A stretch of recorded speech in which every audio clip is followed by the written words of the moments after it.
How to create a group chat in Character AI mobile. Hey guys, welcome back to the channel. First of all, make sure you have the latest version of the Character AI mobile. After that, tap on it and log in. To create a group chat, tap on the create which is on the bottom bar with a plus icon. There select group chat. Now in add characters section, search for the characters that you want to add and then tap on create group chat. Now you can even invite friends via the link on this group chat.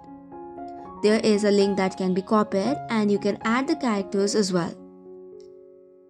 Now to save any changes or add a character, tap on add characters, search for the character that you want to add or this friend that you want to add and then select on it. Once selected, tap on save changes and you will be landing to the conversation page. And this is how you can create a group chat in Character AI. That is all for today's video. If you have got any questions, do not hesitate to drop on the comment section. Thank you and keep watching. Till then, do not forget to hit the likes and subscribe button. Thank you.